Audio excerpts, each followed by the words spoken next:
Hello विद्यार्थी मित्रों, केम छो? मारी YouTube चैनल में आपનું हार्दिक સ્વાગત છે। આજે આપણે ધોરણ 11 ના GCRT ના શબ્દાર્થ જોવાનો પ્રયત્ન કરશું। વિદ્યાર્થી મિત્રો, આના પહેલા આપણે શબ્દાર્થ જોઈ લીધા ધોરણ 11 ના ઘણા બધા શબ્દ દિનક્ષીય ધોરણ 10, ધોરણ 9, 8, 7 અને 6 ધોરણ લગીના બધા શબ્દાર્થ આપણે ભણી લીધા। ધોરણ 11 તો એના શબ્દાર્થ જોવાનો વિદ્યાર્થી પ્રયત્ન કરી પાઠ અને એનું એક પૂરક લેખનમાં એક શબ્દાર્થ આવે વિદ્યાર્થી મિત્રો જે અંદર આપેલા છે ये આપણે ભણશું શબ્દાર્થ લીધા છે। આવતી નેક્સ્ટ લેક્ચરમાં વિરોધાર્થી અને જોડણી પણ આપણે લઈશું જે પરીક્ષાની દ્રષ્ટિએ ખૂબ સારા ઉપયોગી હોય।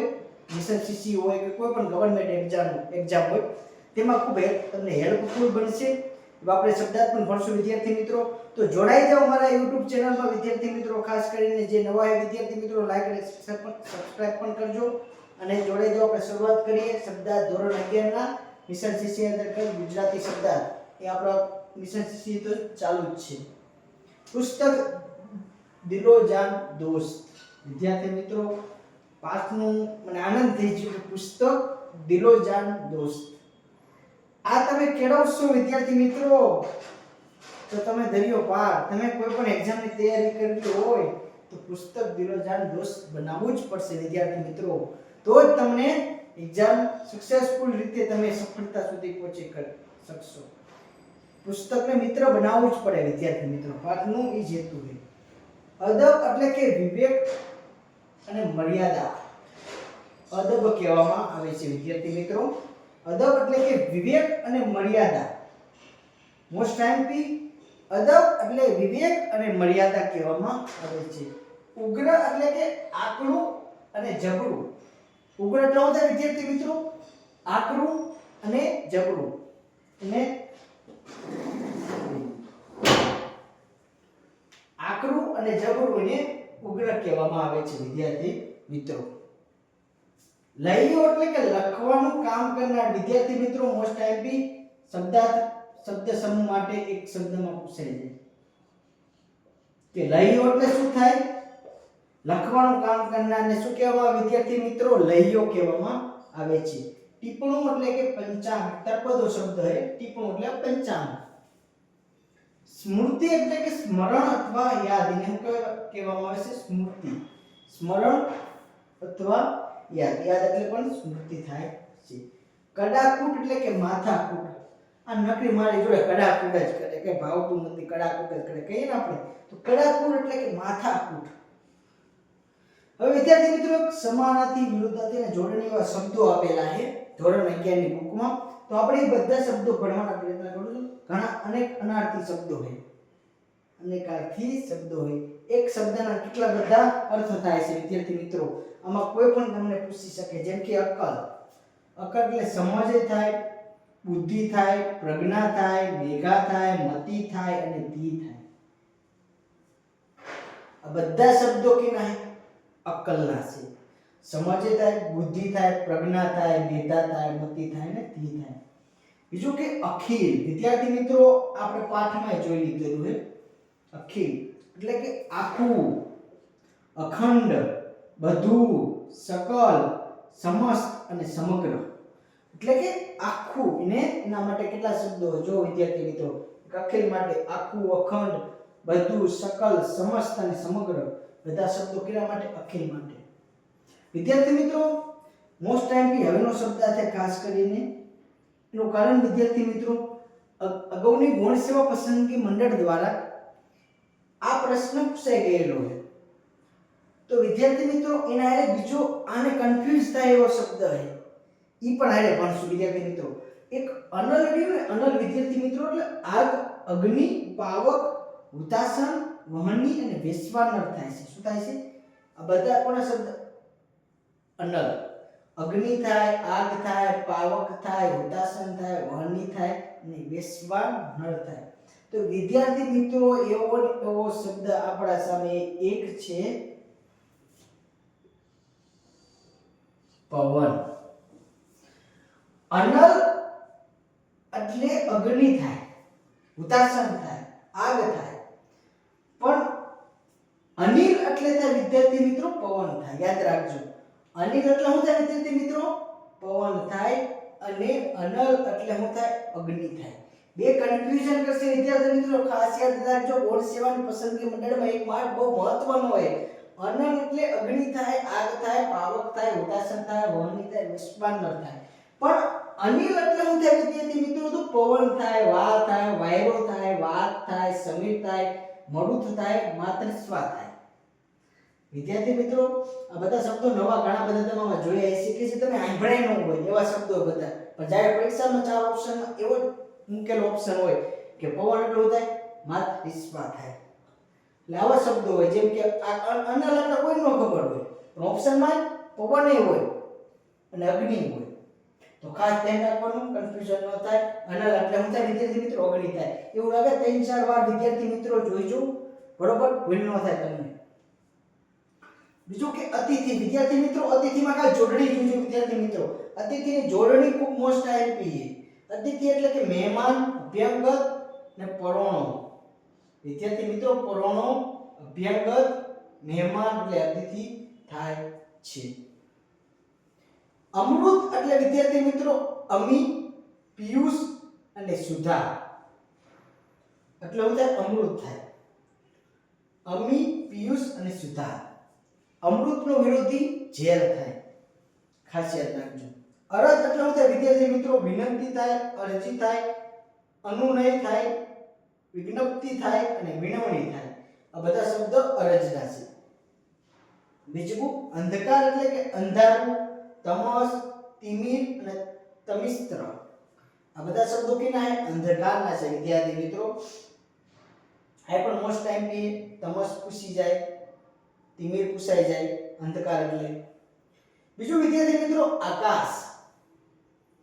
નભ, ગગન, વ્યોમ, આબ, આસમાન અને અંબર. આ બધા કોના? આકાશના શબ્દાર્થ છે વિદ્યાર્થી મિત્રો. શબ્દો હોય નભ, ગગન, વ્યોમ, આબ, આસમાન અને અંબર. યાદ રાખજો વિદ્યાર્થી મિત્રો. આશા એટલે કે ઈચ્છા, કામના, અભિલાષા, આકાંક્ષા અને સ્પૃહા. બધા શબ્દો કેના હે? આશાના હે. એક આશા, મારી આના પ્રત્યે આશા કેવી, ઈચ્છા, કામના, અભિલાષા, આકાંક્ષા અને સ્પૃહા. વિદ્યાર્થી મિત્રો, આ મોસ્ટ આઈએમપી છે. આ પૂછાય છે સ્પૃહા એટલે શું થાય? આશા થાય. આંખ.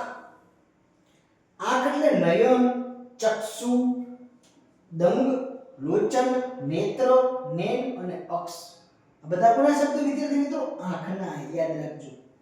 બીજું ઈશ્વર એટલે કે ઈશ, ભગવાન, પરમેશ્વર, જગત્રાતા, વિભુ, હરિ, અંતર્યામી, ભગવાન. આ બધા કોના? ઈશ્વરના શબ્દો વિદ્યાર્થી મિત્રો. યાદ રાખજો ઈશ્વરના શબ્દો કયા કયા. બીજું કે કમળ. વિદ્યાર્થી મિત્રો, આ પણ મોસ્ટ આઈએમપી. કમળ એટલે શું થાય? લેબ ટેકનિશિયન ની એક્ઝામમાં પૂછાઈ ગયો હોય 2022 માં પંચાયત વિભાગની કે કમળ એટલે એમાં પૂછાયું તો કમળનો શું થાય સમાનાર્થી શબ્દ? તો સરોજ. વિદ્યાર્થી મિત્રો, સરોજ યાદ રાખજો, પૂછાઈ ગયેલો હતો. એના સિવાય પંકજ, અરવિંદ, અંબુજ, પદ્મ, રાજીવ, દેવા રાજીવ અને વારીજ. વિદ્યાર્થી મિત્રો, આ બધા શબ્દો કોના? કમળના. વિદ્યાર્થી મિત્રો યાદ રાખજો, કારણ કે પરીક્ષામાં પૂછાઈ ગયેલો હોય કમળ એટલે ના શબ્દો બધા મોસ્ટ આઈએમપી વિદ્યાર્થી મિત્રો. બીજું કે ગરીબ. વિદ્યાર્થી મિત્રો, ગરીબ એટલે કે દરિદ્ર, અકિંચન, દીન, નિર્ધન, રંક અને પામર. વિદ્યાર્થી મિત્રો, ખાસ કરીને મહત્વનું અહીં આ શબ્દ છે વિદ્યાર્થી મિત્રો. જોડણી કેટલી મહત્વની વિદ્યાર્થી મિત્રો, ખાસ યાદ રાખજો. આ દિન એટલે ગણિત થાય. આ દિન તમને પૂછવામાં આવે વિદ્યાર્થી મિત્રો, તમને આ દિન પૂછવામાં આવે વિદ્યાર્થી મિત્રો તો દિવસ થાય. ખાસ યાદ રાખજો વિદ્યાર્થી મિત્રો, હસ્વ અને દીર્ઘમાં ઘણું મહત્વનું હોય. હસ્વ અને દીર્ઘ. જો ખાસ કેટલો ફરક પડી જાય છે વિદ્યાર્થી મિત્રો દીર્ઘ અને હસ્વઈમાં. આ દિન આવે એટલે દિવસ આવે અને આ દિન આવે એટલે ગરીબ આવે વિદ્યાર્થી મિત્રો. મોસ્ટ ટાઈમ યાદ રાખજો. ઘોડો એટલે કે અશ્વ, હય, તુરંગ, વાજી અને સિંધવ. વિદ્યાર્થી મિત્રો, આ પરીક્ષામાં પૂછાઈ ગયો હતો કે હય એટલે શું થાય? ઘોડો થાય. હય પૂછાઈ ગયું હતું કે હય માટેનો સમાનાર્થી શબ્દ જણાવો તો ઘોડો થાય. એટલે અશ્વ, હય, તુરંગ, વાજી ને સેંધવ. આ બધા કોના શબ્દાર્થ છે વિદ્યાર્થી મિત્રો? ઘોડાના શબ્દાર્થ છે, યાદ રાખજો. ચંદ્ર એટલે કે ઇન્દુ, ચાંદો, નિશાકર, શશી, સોમ, સુધાકર અને હિમાંશુ. વિદ્યાર્થી મિત્રો આ બધા શબ્દ ચંદ્રના છે. ઇન્દુ, ચાંદો, નિશાકર, શશી, સોમ, સુધાકર અને હિમાંશુ. આ બધા શબ્દો કોના છે વિદ્યાર્થી મિત્રો? ચંદ્રના છે, યાદ રાખજો. ઝાડ એટલે વિદ્યાર્થી મિત્રો થાય વૃક્ષ, તરુ, ધ્રુમ અને પાદમ. આ બધા શબ્દો કોના છે? ઝાડના છે વિદ્યાર્થી મિત્રો. વૃક્ષ, તરુ, ધ્રુમ અને પાદમ. વિદ્યાર્થી મિત્રો આ પરીક્ષામાં પૂછાઈ ગયેલો હોય, યાદ રાખજો. અને પૂછાઈ શકે એવા બધા શબ્દ વિદ્યાર્થી મિત્રો બે ત્રણ વાર જોજો. જે અવનવા છે, જેમ કે આ કોઈને ન ખબર હોય, હિમાંશુ એટલે ચંદ્ર થાય. પરીક્ષામાં એવા જ પૂછીએ. હિમાંશુ એટલે શું થાય વિદ્યાર્થી મિત્રો? ચંદ્ર થાય. પરીક્ષામાં એવા જ પૂછાય. નદી એટલે કે સરિતા, તટણી, આપગા, નંદ, નિર્જણી અને તરગીણી. તો વિદ્યાર્થી મિત્રો આપણે નદી વિશેના નવા શબ્દમાં આપગા છે, નિર્જણી અને તરગીણી છે.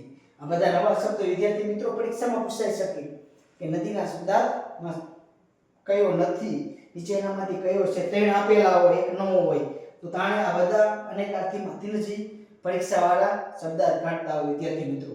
પવન એટલે આપણે જોઈ લીધો વિદ્યાર્થી મિત્રો. હવે આપણે પાણી. પાણી એટલે જળ, નીર, અંબુ, ભૂ, વાણી, ઉદક, સલીલ અને તોય. વિદ્યાર્થી મિત્રો યાદ રાખજો.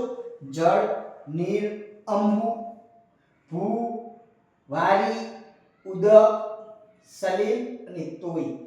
સલીલ અને તોય વિદ્યાર્થી મિત્રો પાણી. આનો શબ્દ ખૂબ મોસ્ટ એમપી નો છે વિદ્યાર્થી મિત્રો, પૂછાઈ શકશે નેક્સ્ટ એક્ઝામમાં. બીજો પુત્ર એટલે કે દીકરો, સુત, તનુજ, તનય અને આત્મજ. વિદ્યાર્થી મિત્રો પુત્ર તમને આવડશે તો પુત્રી ઓટોમેટિક આવડી જશે. થોડોક જ ફરક છે. પુત્રી એટલે કે દીકરી, સુતનો સુતા, તનુજનું તનુજા, તનયનું અંગના અને આત્મજનું આત્મજા અને દ્વિતા. એટલે તમે પુત્રનું કરશો તો પુત્રીનો ઓટોમેટિક આવડી જશે શબ્દાર્થ. પૃથ્વી એટલે કે અવની, ધરતી, ધરા, ક્ષિતિ, વસુંધરા, વિશ્વંભરા અને મહી. આ બધા કોના છે? પૃથ્વીના છે વિદ્યાર્થી મિત્રો. શબ્દાર્થ યાદ રાખજો. અવની હે, ધરતી હે, ધરા હે, ક્ષિતિ હે, વસુંધરા હે, વિશ્વંભરા હે અને મહી હે. આ બધા શબ્દાર્થ કેના છે વિદ્યાર્થી મિત્રો? પૃથ્વીના છે. ફૂલ એટલે વિદ્યાર્થી મિત્રો કુસુમ. વિદ્યાર્થી મિત્રો જોડણીમાં પૂછાઈ જશે કુસુમ એટલે. કુસુમ એટલે કે ફૂલ, બકુલ, પુષ્પ, સુમન, ગુલ અને પ્રસૂન. વિદ્યાર્થી મિત્રો આ બધા ફૂલના સમાનાર્થી શબ્દો છે. ફૂલના. પ્રસૂન એટલે પણ ફૂલ થાય, કુસુમ એટલે પણ થાય, બકુલ એટલે પણ ફૂલ થાય અને પુષ્પ એટલે પણ ફૂલ થાય, સુમન એટલે પણ ફૂલ થાય છે વિદ્યાર્થી મિત્રો. સુમન એટલે પણ ફૂલ થાય છે. શરીર એટલે અંગ, કાયા, કલેવર, ગાત્ર, તન, દેહ અને વપુ. વિદ્યાર્થી મિત્રો શરીર એટલે અંગ, કાયા, કલેવર, ગાત્ર, તન, દેહ, વપુ. આ બધા કોના? શરીરના છે. સાગર એટલે કે સમુદ્ર, દરિયો, રત્નાકર, ઉદધી, અર્ણવ અને જલધિ. વિદ્યાર્થી મિત્રો આ બધા સાગરના, દરિયો, સાગરના સમાનાર્થી શબ્દો ક્યાં છે? સમુદ્ર, દરિયો, રત્નાકર, ઉદધી, અર્ણવ અને જલધિ. ઉદધી પૂછાય છે તો વિદ્યાર્થી મિત્રો ઉદધી એટલે સમુદ્ર, સાગર. આ બધા અવારનવાર પૂછી જાય કે સમુદ્ર એટલે શું થાય? દરિયો, રત્નાકર. આ પૂછાઈ શકે. એવું નથી કે સાગર ના જ થાય. આના આ બધા થાય, આના આ શબ્દ બધા થાય. આજુ કોઈ બધા લાગે શબ્દ એકબીજાના. બીજું કે હાથ એટલે હસ્ત, કર, બાહુ, પાણી અને ભુજા. પાણી અને ભુજા વિદ્યાર્થી મિત્રો એને હાથ કહેવામાં આવે છે. હસ્ત હે, કર હે, બાહુ, પછી પાણી અને ભુજા. વિદ્યાર્થી મિત્રો હોશિયાર. તમારે હોશિયાર થવું પડશે પરીક્ષા પાસ કરવી છે તો. હોશિયાર એટલે કે ચતુર, પ્રવીણ, દક્ષ, નિપુણ અને પટુ. આ બધા કોના થાય? હોશિયારના શબ્દાર્થ છે વિદ્યાર્થી મિત્રો. આપણે જોયા કે ધોરણ 11 માં આપેલા બધા શબ્દાર્થ છે સમાનાર્થી શબ્દો, એક શબ્દના ઘણા બધા અર્થ થાય છે એવા શબ્દાર્થ છે વિદ્યાર્થી મિત્રો. પરીક્ષામાં આમાંથી ઘણા બધા એવા પૂછાઈ ગયેલા છે અને પૂછાઈ શકે એવા પણ ઘણા બધા એમાં. તો વિદ્યાર્થી મિત્રો ખાસ કરીને વિડીયો 2-3 વાર જોઈ લેજો અને 2-3 વાર વાંચી લેશો એટલે ઓટોમેટિક તમને ખબર પડી જશે કે અનર એટલે શું થાય, અગ્નિ થાય, અનિલ એટલે શું થાય, પવન થાય. પછી આ ઘણા બધા શબ્દો હોય વિદ્યાર્થી મિત્રો. સિંધવ એટલે ઘોડો થાય, હય એટલે ઘોડો થાય. તો વિદ્યાર્થી મિત્રો તમારા મગજમાં સતત નું રિવિઝન કરતા રહેશો એટલે તમારો બધી ઊંઘમાં ઉઠીને પૂછશે તો તમારે ભૂલવાના ચાન્સ રહેશે. અને વિદ્યાર્થી મિત્રો ખાસ કરીને મારી ટેલિગ્રામ ચેનલમાં પણ વિદ્યાર્થી મિત્રો જોડી જજો. એમાં હું આખું તમને મોકલીશ, બરોબર? બધા શબ્દાર્થનું જે પાઠ્યપુસ્તકમાં આપ્યું એનું આખું તમને સ્ક્રીનશોટ અંદર મૂકી દઈશ, જેથી તમારે રિવિઝન કરવું હોય તો તમને એમાં મજા આવશે. અને બીજું ખાસ કરીને નવા વિદ્યાર્થી મિત્રો હોય તો ચેનલમાં સબસ્ક્રાઇબ કરી દેજો. મારી નવા વિડીયો હોય તો તમને નોટિફિકેશન મળતી રહે. અને લાઈક કરજો અને સબસ્ક્રાઇબ કરજો વિદ્યાર્થી મિત્રો ખાસ કરીને, બરોબર? અને સજેશન આપજો કોમેન્ટમાં કે તમને વિડીયો કેવો લાગ્યો વિદ્યાર્થી મિત્રો. બીજા વિદ્યાર્થી મિત્રો તૈયારી કરતા હશે એમને ખાસ કરીને મોકલજો વિડીયો, જેથી તમને એ ગુજરાતીનું ભારાંક જે આપેલું હોય મિશન સીસીમાં એમાં હેલ્પફુલ બની રહે, એને મદદ મળી રહે એવો આપણે પ્રયાસ કરશું. મિશન સીસી એક્ઝામ હોય કે કોઈ પણ પંચાયતની એક્ઝામ હોય તેમાં હેલ્પફુલ બનશે. એના સિવાય આપણે લેબ ટેકનિશિયનનો પણ કોર્સ ટૂંક સમયમાં ચાલુ કરવાના છીએ. તો ખાસ કરીને જે વિદ્યાર્થી મિત્રો લેબ ટેકનિશિયનની તૈયારી કરતા હોય તે પણ મારી યુટ્યુબ ચેનલમાં જોડાઈ જજો, કારણ કે આપણે લેબ ટેકનિશિયનનું આખું સંપૂર્ણ કોર્સ ફ્રી ઓફમાં ભણવાનો પ્રયત્ન કરશું. તો ખાસ કરીને જે લેબ ટેકનિશિયન જે બોર્ડ પંચાયત વિભાગની એક્ઝામમાં જેનું નોટિફિકેશન આવવાની છે ટૂંક સમયમાં, આવી જ જઈએ, પણ હજુ ભરતી ચાલુ નથી થઈ, પણ આપણે અત્યારથી તૈયારી ચાલુ કરશું ટૂંક સમયમાં, બરોબર? ખાસ કરીને એ પણ જોડાઈ જજો. મળીએ નેક્સ્ટ લેક્ચરમાં. જય હિન્દ, જય ભારત.